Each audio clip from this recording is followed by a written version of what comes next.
અમદાવાદના હજુ અનેક વિસ્તાર પાણીમાં ગરકાવ છે। સતત ચોથા દિવસે બોપલ વિસ્તાર પાણીમાં ગરકાવ છે। બોપલ ઘુમાની અનેક સોસાયટીઓમાં પાણી નથી ઓસર્યા। પાણીનો સમયસર નિકાલ ન થતા જનજીવન અસ્તવ્યસ્ત થયું છે। બોપલની ત્રિમૂર્તિ સોસાયટી હજુ પણ પાણીમાં ગરકાવ છે। મનપાએ ડી વોટરિંગ વાન મૂકી પાણી ઉલેચવાનું શરૂ કર્યું છે તો ઠેર ઠેર ગટરો ખોલવામાં આવી છે, છતાં પણ પાણી નથી ઓસી રહ્યા।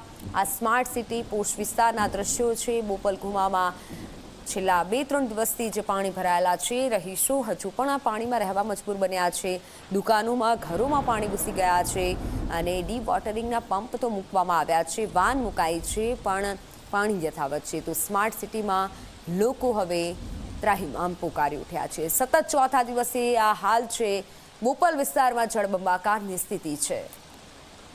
ડી વોટરિંગ વાન પણ મૂકવામાં આવ્યું છે અને તેના દ્વારા પાણી ઉલેચવાનું શરૂ કરાયું છે।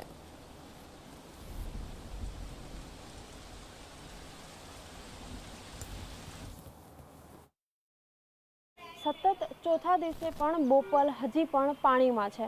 ઘણા બધા દિવસો થયા મનપાએ ડી વોટરિંગ વાન મૂકી, પરંતુ હજી પણ વરસાદી પાણી નથી ઓસર્યા। અત્યારે અમારે બોટમાં બેસીને કવરેજ એટલા માટે કરવું પડી રહ્યું છે કારણ કે ઘરો સુધી પહોંચવાનો કોઈ રસ્તો જ નથી। દ્રશ્યો હાલ આપ જોઈ શકો છો નવો પરમાર વાસ કે જ્યાં ઘણા વર્ષોથી લોકો રહી રહ્યા છે અને ઘરવખરીના સામાન સહિત જે તેમના વાહનો છે એ અત્યારે પાણીમાં ગરકાવ છે, જેના કારણે ઘણું નુકસાન તેમને વેઠવાનો વારો આવ્યો છે। મનપાએ બહાર ડિવોટરિંગ વાન મૂકી છે, ફાયર ફાઇટર મૂક્યું છે, પરંતુ તેમ પણ છતાં લોકોને હજી રાહત નથી મળી। લોકો હવે રાહ જોઈ રહ્યા છે કે આ પાણી ક્યારે ઓસરે, કારણ કે 4 દિવસથી સતત તેઓ ઘરમાં જાણે કેદ થઈ ગયા હોય તે પ્રકારના દ્રશ્યો સામે આવી રહ્યા છે। અલગ અલગ સોસાયટીઓમાં જઈએ છીએ, આ જ પ્રકારના દ્રશ્યો સામે આવે છે અને આ દ્રશ્યો લોકોને ખૂબ જે તેમનું જીવન, જે દૈનિક જીવન છે, જે રોજિંદા તેમની લાઈફ છે, આખી ખોરવાઈ ગઈ હોય તે પ્રકારની સ્થિતિ જોવા મળી રહી છે। મનપાની દરેક વ્યવસ્થા અત્યારે જાણે પાણીમાં ઉતરી ગઈ હોય તે પ્રકારના દ્રશ્યો સામે આવી રહ્યા છે। આપ જુઓ કે ઠેર ઠેર દરેક મકાન, દરેક ઘર અત્યારે પાણીમાં ગરકાવ હોય એ પ્રકારની સ્થિતિ જોવા મળી રહી છે અને પ્રશાસનમાંથી જાણે કોઈ વ્યક્તિ અહીં હાજર ન હોય, બધા ગાયબ થઈ ગયા હોય તે પ્રકારના દ્રશ્યો પણ સામે આવી રહ્યા છે। હવે લોકો માત્ર ભગવાનના ભરોસે છે, રાહ જોઈ રહ્યા છે કે ક્યારે પાણી ઓસરે અને તેમને રાહત મળે, તેમની જે રોજિંદી જીવન છે, જીવન વ્યવસ્થા છે તે ફરીથી શરૂ થાય। કેમેરામેન તુષાર શાહ સાથે સપના શર્મા, ઝી24 કલાક, અમદાવાદ।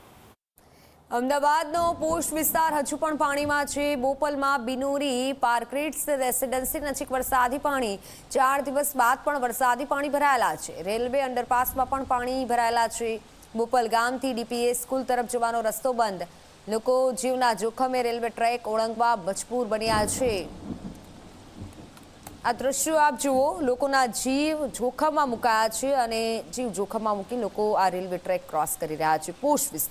પોશ વિસ્તારના દ્રશ્યો છે। બિનોરી પાર્કરેટ્સ રેસિડેન્સી નજીક વરસાદી પાણી હજુ પણ ભરાયેલા છે।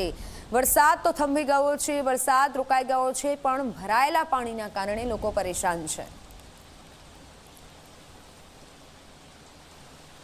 કે જ્યાં હજી પણ સતત ચોથા દિવસે પાણી ભરાયેલી સ્થિતિમાં છે। અત્યારે હાલ દ્રશ્યો જોઈ શકો છો આપ। આ જે દ્રશ્યો છે એ ડીપીએસ સ્કૂલ તરફ જતા રસ્તા રોડ છે કે જ્યાં જે રેલવે ક્રોસિંગ છે એ રેલવે ક્રોસિંગ છલોછલ પાણીથી ભરાયેલું છે, જેના કારણે સામેના રોડ તરફની કનેક્ટિવિટી બંધ થઈ ગઈ છે। એટલે કે બોપલ ગામ, અમીધારા સોસાયટી, દર્શન બંગલોસ, પ્રભુ કૃપા સોસાયટી, જલદારા બંગલોસથી જો સામેની તરફ એટલે કે ડીપીએસ સ્કૂલ તરફ અથવા તો નીલકંઠ સોસાયટી તરફ જવું હોય તો એ અત્યારે રસ્તો બંધ છે। લોકો જીવને જોખમમાં મૂકીને રેલવે પાટા ક્રોસ કરીને ત્યારબાદ સામે જઈ રહ્યા છે, કારણ કે અંડરપાસમાં પાણી ભરાયેલા છે અને આ સ્થિતિ હજી પણ યથાવત છે। સતત 4 દિવસ થયા છે, પરંતુ તેમ છતાં પાણી ભરાયેલી સ્થિતિમાં છે। આપ જુઓ કે સામેનો જો રોડ જોઈએ તો ત્યાં પણ પાણી ભરાયેલી સ્થિતિમાં છે અને હજી પણ લોકોના ઘરોમાં, સોસાયટીઓમાં પાણી ભરાયેલી સ્થિતિમાં છે, કારણ કે જે રીતે વરસાદ થયો છે, 3 દિવસ અમદાવાદમાં રેડ એલર્ટ, અસામાન્ય વરસાદ રહ્યો છે। આજે પણ અમદાવાદમાં જે નાવકાસ્ટ બુલેટિન જાહેર કરવામાં આવ્યું છે